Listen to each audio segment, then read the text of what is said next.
শুরু করছি উচ্চতর গণিত চতুর্থ অধ্যায় সম্পাদ্য 4। ত্রিভুজের উচ্চতা, ভূমির উপর মধ্যমা এবং ভূমি সংলগ্ন একটি কোণ দেওয়া আছে, ত্রিভুজটি আঁকতে হবে। তো ত্রিভুজের উচ্চতা আমি 3.5 সেন্টিমিটার ধরে নিলাম, আর মধ্যমা 3 সেন্টিমিটার ধরে নিলাম।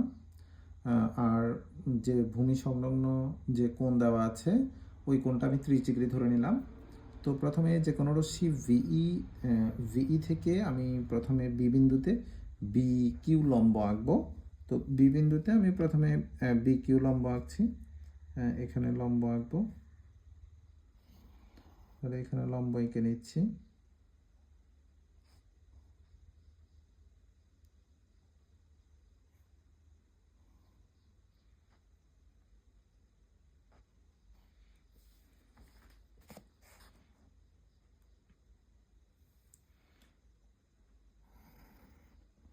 তাহলে এই লম্বটার নাম দিলাম আমি হচ্ছে যে বি কিউ। এবার বি কিউ থেকে উচ্চতা এইচ এর সমান করে আমি বি এম অংশ কেটে নিব। উচ্চতা এইচ এর সমান করে আমি বি এম অংশ কেটে নিচ্ছি। এতটুকু কেটে নিলাম, এটাকে আমি নাম দিলাম হচ্ছে যে বি এম। এবার বি বিন্দুতে যে আমার যে এক্স কোণ দেওয়া আছে, এই এক্স কোণের সমান করে, এখানে যে আমার এক্স কোণ দেওয়া ছিল, এক্স কোণের সমান করে বি বিন্দুতে একটা কোণ আঁকবো। এক্স কোণের সমান করে এই বি বিন্দুতে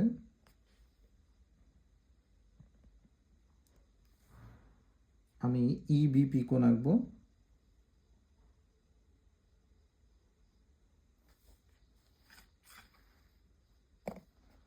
আমি এখানে ইবিপি কোণ আঁকছি।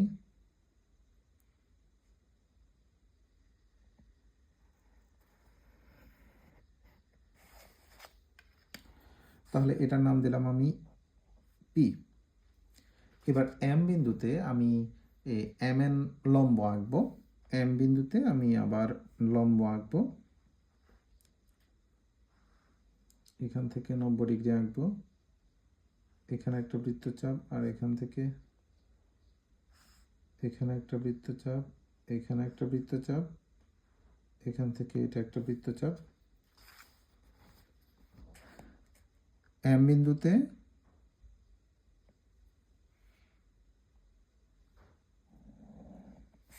আমি এম এন লম্ব আঁকলাম। ধরলাম এম এন এবং বিপি রশ্মিদ্বয় পরস্পর এ বিন্দুতে ছেদ করেছে। এবার এ থেকে আমার যে মধ্যমা দেওয়া ছিল, মধ্যমা ডি এর সমান করে আমি বিই রশ্মি থেকে এই এডি অংশ কেটে নিব। এবার এ কমা ডি আমি যোগ করব।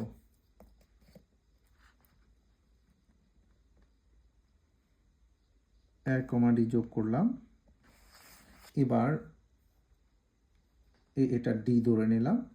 এবার বি থেকে এই বিডি এর সমান করে আমি সেম এই ডি সি অংশ আঁকবো। তাহলে এটা হচ্ছে যে ডিসি নিলাম।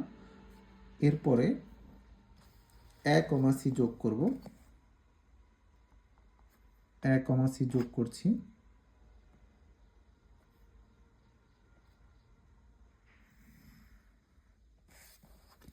তাহলে এখানে যে আমি এ বি সি ত্রিভুজ পেলাম, এটাই হচ্ছে উদ্দিষ্ট ত্রিভুজ। কারণ এখানে যে আমি মধ্যমা টানলাম, এই মধ্যমা এতটুকু হচ্ছে যে মধ্যমা ভূমিটাকে সমান দুটি খণ্ডে বিভক্ত করে, তাহলে আমি এতটুকু অংশ অর্ধেক ধরলাম ভূমির। তাহলে এই সমান করে আবার আমি ডিসি অংশ কেটে নিলাম। তাহলে এ বি সি উদ্দিষ্ট ত্রিভুজ। এখন আমি অঙ্কনের বিবরণ লিখব। অঙ্কন।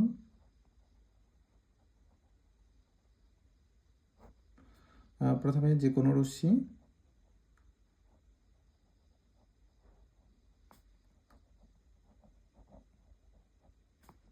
বিই থেকে বিই এর বি বিন্দুতে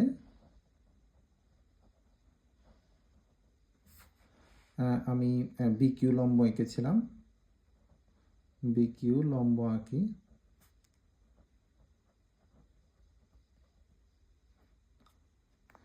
এবার আমি বিকিউ থেকে উচ্চতা এইচ এর সমান করে আমি বিএম অংশ এঁকেছিলাম।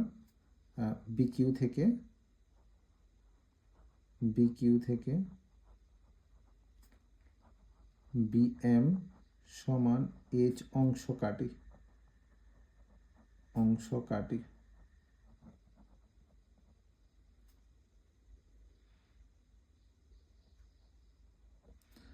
আচ্ছা, এবার আমি এই বি বিন্দুতে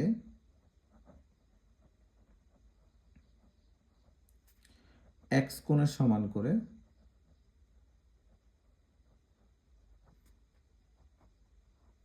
ই বি পি কোণ আঁকি।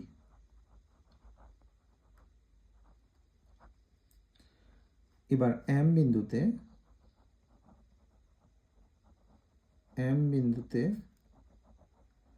এম এন লম্ব আঁকি।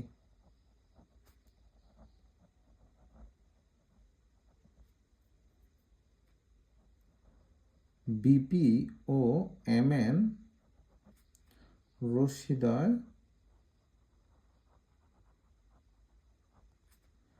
এ বিন্দুতে ছেদ করেছে।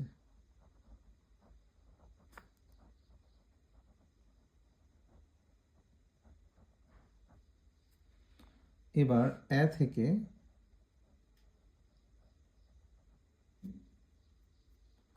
মধ্যমা ডি এর সমান করে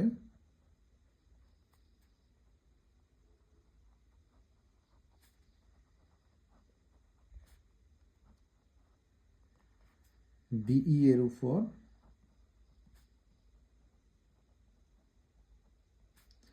একটি বৃত্তচাপ আঁকি।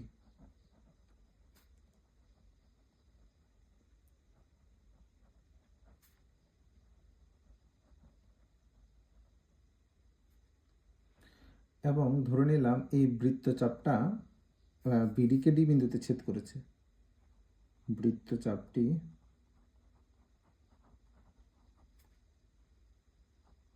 বিই কে ডি বিন্দুতে ছেদ করেছে। এবার ভিডি সমান ডিসি আঁকি।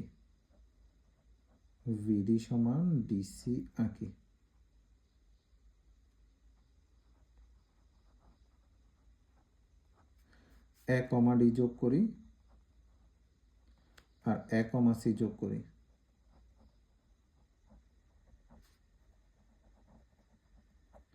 তাহলে এ বি সি উদ্দিষ্ট ত্রিভুজ।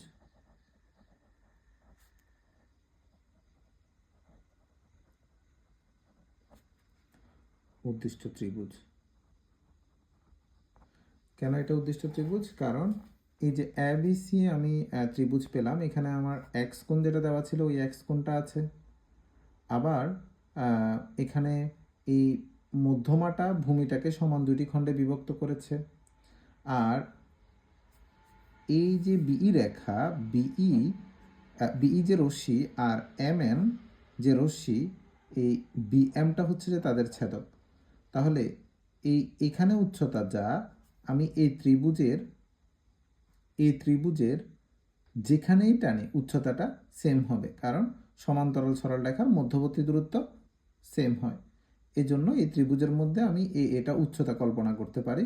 তাহলে কারণ এই সমান্তরাল রেখার মধ্যবর্তী দূরত্ব সেম, এখানে নিলেও এই উচ্চতাটা আমি এখানে চিন্তা করতে পারবো। এজন্য এ বি সি উদ্দিষ্ট ত্রিভুজ।